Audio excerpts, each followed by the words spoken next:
Circuit, Abu Dhabi, the scene of many motor racing season finales where the championship comes down to the wire. After 3 consecutive wins in the 2024-2025 Asian Le Mans Series, can APR continue their success here and go on to win their 5th championship and an entry for the 24 Hours of Le Mans? The weekend before, APR brought together world-class car preparation, a high-functioning crew, and smart strategy to win both 4-hour races in Dubai, one for the number 20 car and the other for the number 25 car. And although they come into the final 2 races leading the championship, there is still everything to play for and nothing can be taken for granted. A little over 1 hour south, the team reconvenes in the Yas Marina paddock. Even with the championship lead and a strong record in the Asian Le Mans Series, the crew meticulously strips down, cleans, repairs, and rebuilds each car. With bronze drivers doing the qualifying, Michael Jensen performed very well to secure 4th on the grid in the 25 car, while Crichton Landudis showed great form, placing the 20 car in P8. This put both cars crucially ahead of championship rivals RD, although a lot can happen in a 4-hour race. There is a mix of calmness, determination and anticipation in the garage. 3 wins out of 4 races is already a fantastic outcome. Will the odds remain in APR's favour, or will fate turn against them? Race 5 in the Asian Le Mans Series, the first of 2 4-hour races at Yas Marina, started at 3 p.m. and straight away there was trouble, the race getting red flagged on the first lap, with a lengthy wait for barrier repairs.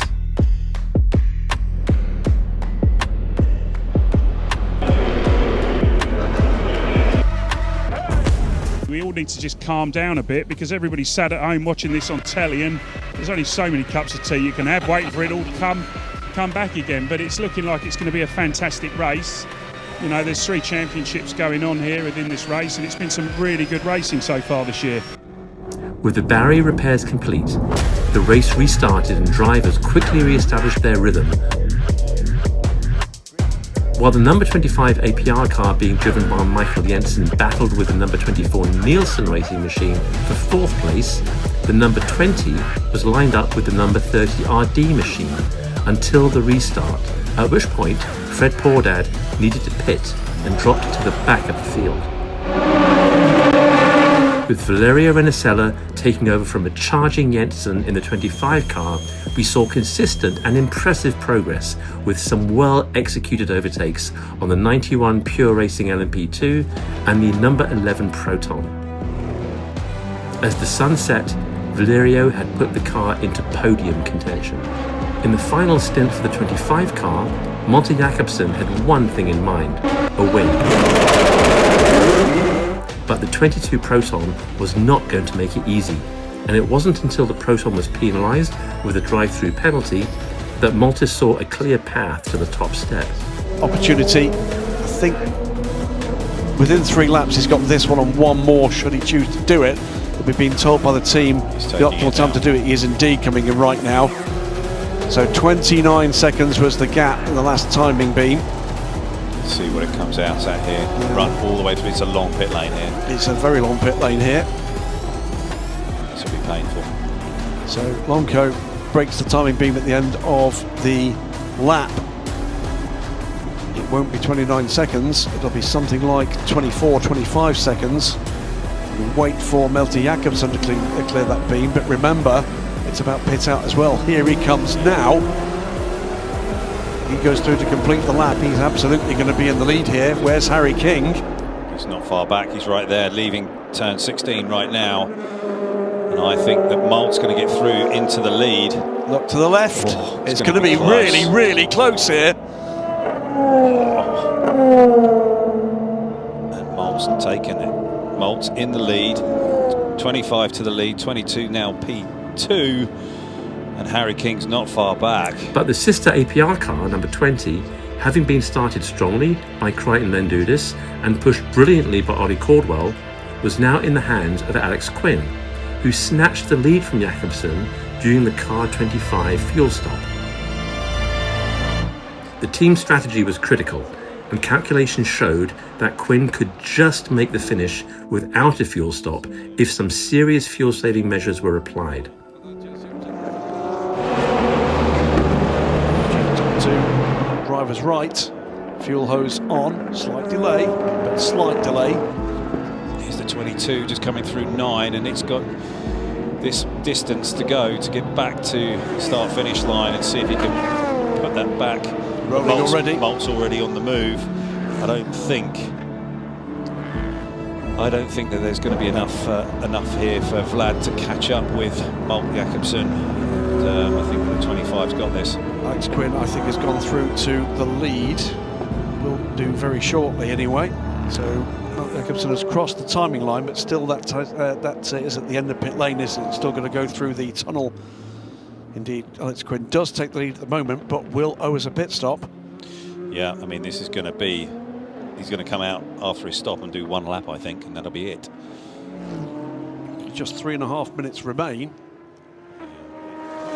As Alex tiptoed around the track, Jakobsen steamed up behind him, and Quinn could not stop the overtake. You're going to run out of fuel and not make it. Can't defend. No, can't defend. That's the lead gone on the final lap. Yeah, but I'm concerned whether they've risked it so much that if they don't get to the finish, they've lost the title. Because if they don't get to the finish, the 20 doesn't finish second. Yep. 25 takes the championship. Yep. That's extraordinary finish again. Wow. In a completely different way. We saw one amazing finish, Ollie Gavin, at Sepang in the first race of the season. With the lead changing twice in the last 2 turns. And now, could this, but look at the nerves here. Oh. Can the 20 make it? Because if the 20 can make it, it keeps the championship alive and going into Sunday. But if it runs out of fuel, it's over. And the 25 takes it. It really is that. So has Alex Quinn been working some magic in that cockpit, trying to save fuel, maybe even producing fuel to get that car around the last couple of corners? As we're watching this come to a conclusion, Mathieu Vazevière takes 6th place from Alex Malikin. But it's all about the lead of the race. The win in the race is going to go again. A 3rd win this season for the 25 Algarve Pro Racing team. Malte Jakobsen brings it home. It's a cracking win from him. Valerio Incella and Michael Jensen, and he's home in 2nd, and the title battle stays alive. Nice work, Alex. At the flag, having started from 4th and 8th, APR celebrated the team's first 1-2 win, with the 25 car needing just one more point to secure a record 5th Asian Le Mans Series championship. And with their win in Dubai and previous podium positions, the 20 car was also now in the title battle. Could APR finish the championship in 1st and 2nd places?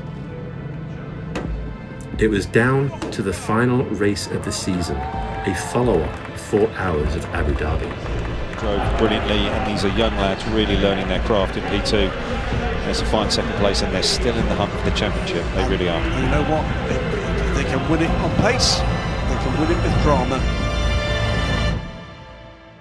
APR had won 4 out of 5 races so far, with the championship leading 25 car on 3 wins, and the 2nd place 20 car on 1 win. 1st and 2nd in the championship going into the final race, with the number 30 RD car being one of 3 other entries still in with a chance to take the title.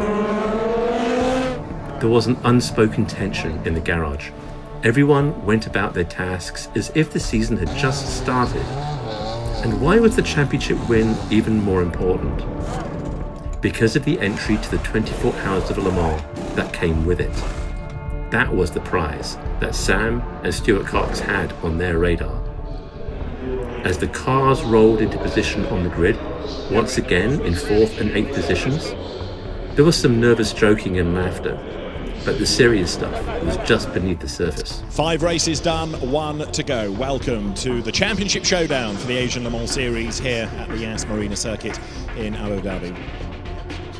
Were we going to see a repeat of APR's steady and consistent rise up the field to the front? From lap 1, it was clear that the championship was not going to go easily APR's way. Heading into turn 1, Michael Jensen was tipped into a spin and had to see nearly the whole field go past before he could rejoin. But then, in a deja vu moment, the race was red flagged in the opening laps, allowing Michael to take a breath.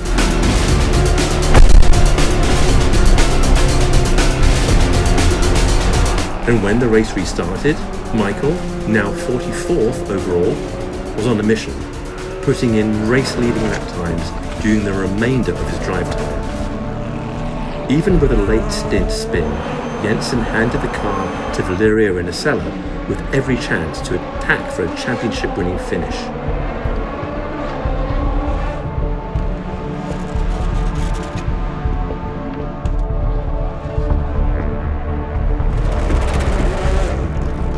In the 20 car, Crichton had done well to avoid the mayhem and maintain a steady 8th place, handing a pristine car to Ollie Caldwell for the second stint.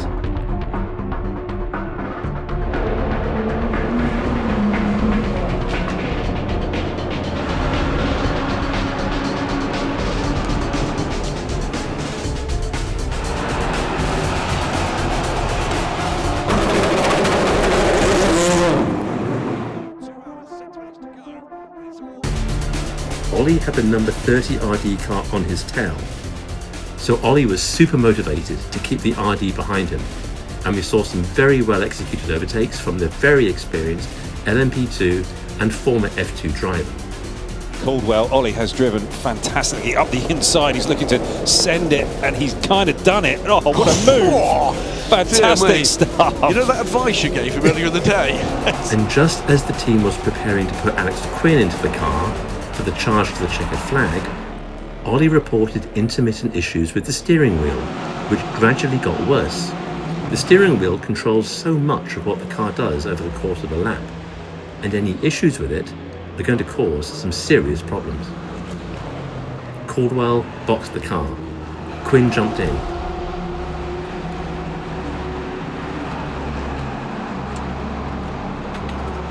But then the crew pushed it back into the garage to investigate, only to find a steering-related electrical problem to be the cause. Alex took the 20 car back on track, but was now 12 laps down and out of title contention, and hopes for a 1-2 had also evaporated. And now the 25 car was battling from 8th place after safety cars and a spin caused by a puncture put Valerio further back in the field. Other teams that could take the championship were ahead of the 25 car as Martin Jakobsen took over. With final pit stops and splashes happening up and down the pit lane, Jakobsen, on paper, led for a number of laps. But as the race entered its closing stages, the overall positions settled.